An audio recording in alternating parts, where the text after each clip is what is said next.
L'éducation nationale se casse toujours plus la billette, il y a des décrets et des polémiques qui se perdent, et en plus, c'est la rentrée. À l'aide! Bienvenue sur Capsule Éducation, le podcast de l'AED décalé.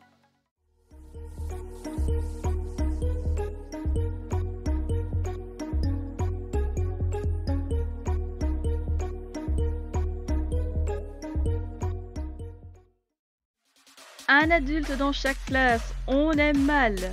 Les concours enseignants ne font plus le plein, qu'il s'agisse du CAPES, du CAPET, du KPLP ou même du CRPE.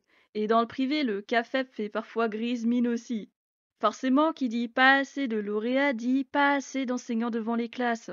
Il en manque 4000 juste pour la rentrée, aux dernières nouvelles. En vrai, c'est sûrement plus.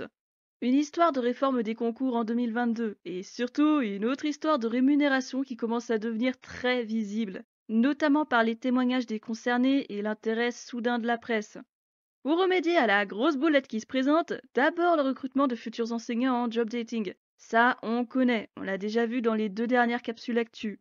Ensuite, et surtout, j'ai envie de dire, Pape Ndiaye, à la tête du ministère, avait annoncé en début juillet que des cellules de crise pénurie seraient mises en place à partir du 22 août pour mettre en œuvre des solutions à la dite pénurie. Nous sommes le 28 août et les fameuses cellules de crise ont bien été activées. L'objectif, régler les difficultés là où elles se présentent. C'est ballot, hein, surtout quand elles sont présentes dans à peu près toutes les académies, on va dire ça.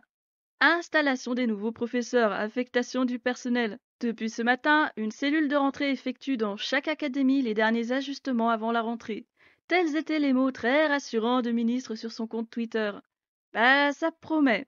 Action annoncée déjà sur le tard, début juillet, quand une partie des enseignants prend le départ et qu'une autre moitié des personnels doit clôturer l'année et préparer la prochaine.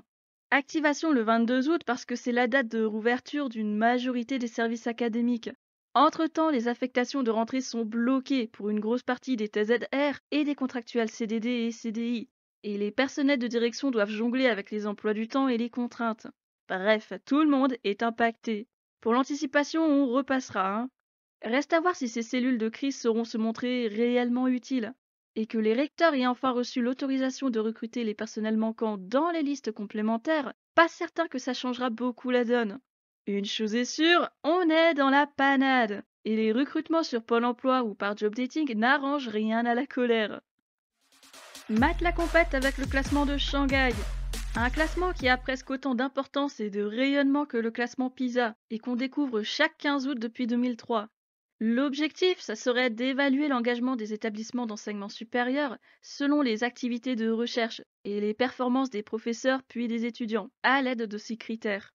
Chaque année, ce sont donc dans les 1000 meilleures universités mondiales qui apparaissent magiquement devant nos écrans. La représentation de la France dans le classement 2022, c'est encourageant ou pas du tout? Étant donné l'état catastrophique de l'enseignement supérieur, eh bien, soyons optimistes. État catastrophique, ce n'est pas juste les résultats des étudiants, c'est aussi le manque de budget et de postes, de places dans les formations. Bon, ça, on en parlera un de ces quatre. 4 universités françaises représentées dans le top 100. Le top 10 est constitué de 8 universités états-uniennes. D'ailleurs, c'est aussi le top 3. Les 2 autres sont du Royaume-Uni. Bon, soit. L'université Paris-Saclay est en 16e position. Université Paris Sciences et Lettres en 40e position. Sorbonne Université en 43e position et Université Paris-Cité en 78e position. Ça, c'est le top 100. Mais en tout, la France a eu l'honneur de se voir représentée par 28 de ces institutions.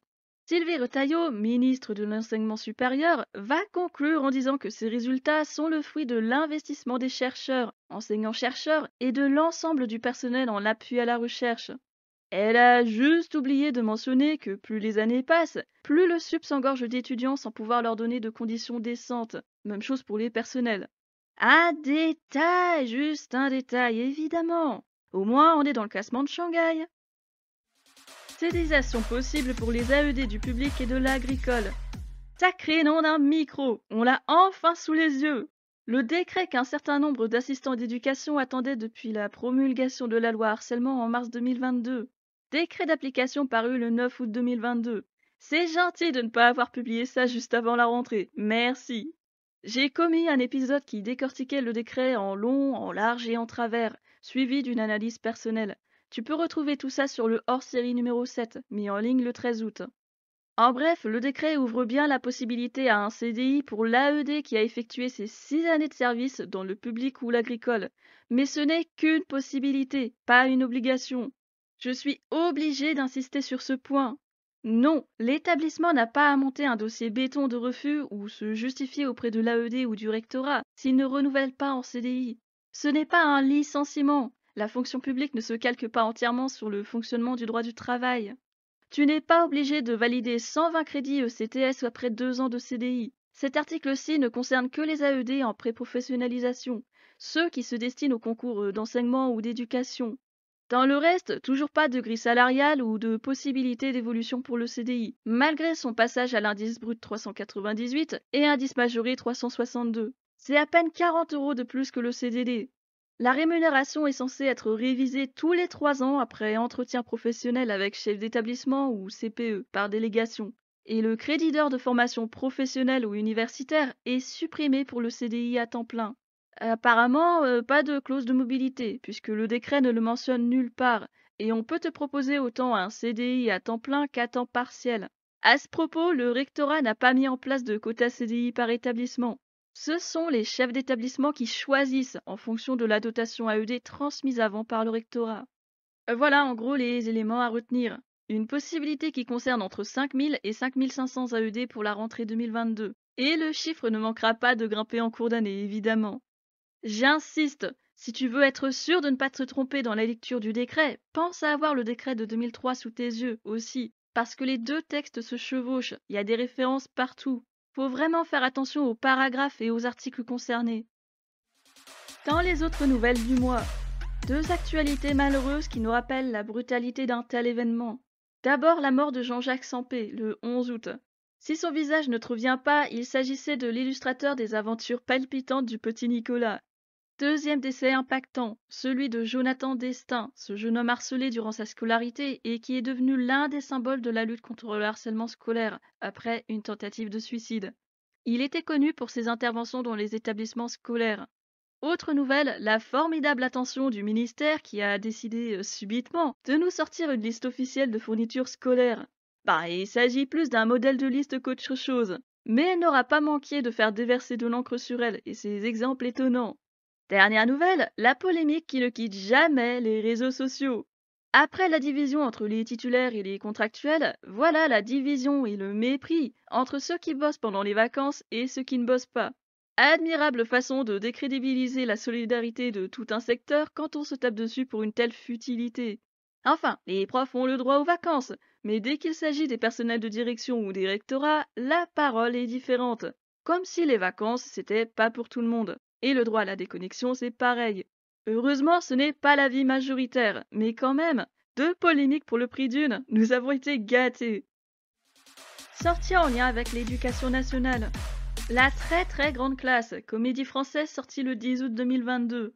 Contre l'école injuste, questionner l'imaginaire scolaire, discerner les pièges et repenser les savoirs à enseigner. Ouvrage de 96 pages par Philippe Champy et Roger-François Gauthier, chez les éditions ESF. L'université qui vient, un nouveau régime de sélection scolaire. Ouvrage de 184 pages par Cédric Hugré et Tristan Poulawek, chez les éditions Raison d'agir. Parce que chaque élève compte, ouvrage par Kamel Chaban et Benoît Falaise aux éditions de l'Atelier. Les décrochés. Pourquoi 80 000 jeunes sortent encore chaque année du système scolaire en France sans qualification? Ouvrage de 224 pages par Rachid Zerouki, chez Albin Michel. Petit chef, roman de 100 pages par Jean-Marc Robin, disponible en auto-édition. Un petit mot sur le podcast. Figure-toi qu'on en est à peu près 15 jours de la première bougie. Pour ce qui est de ce mois-ci, plutôt bien rempli lui aussi, à toi de voir si c'est pour ton plaisir ou ton malheur. Le mois débutait avec le hors-série numéro 6 pour décortiquer un article de Le Monde sur la réforme à venir de la voie professionnelle. Il est très probable que je me sois lâché ce jour-là. Le Culture Édu numéro 2 te faisait découvrir la web-série C'est pas évident. Petite pépite qui ouvre les yeux sur le métier de CPE, sans en faire trop dans la caricature. L'épisode 15 revenait sur l'analyse avec le chef d'établissement, en particulier son rôle de premier pédagogue de l'établissement. Un épisode apprécié d'ailleurs, merci. Le hors-série numéro 7, celui dont je te parlais tout à l'heure, décryptait le décret très vague de la CDIsation possible des AED. L'épisode 16 revenait sur la possibilité de faire entrer la philosophie durablement sur les enseignements du premier degré, avec pas mal de contraintes, on va dire. Dernier épisode en date, le hors-série numéro 8 que j'ai tenu à dédier à tous ces personnels de l'EN qui ont eu de l'impact sur moi. Juste avant la rentrée, je voulais leur dire ma gratitude à ma façon et me rappeler pourquoi je travaille dans cette institution et pas une autre. Sur ce, la prochaine analyse va te plaire, promis. La pré-rentrée, journée des temps anciens ou moment indissociable de l'année. On va finir par trancher. En attendant, quittons-nous là jusqu'à la semaine prochaine, le temps de digérer la fameuse rentrée. Porte-toi bien et ne baisse surtout pas les bras.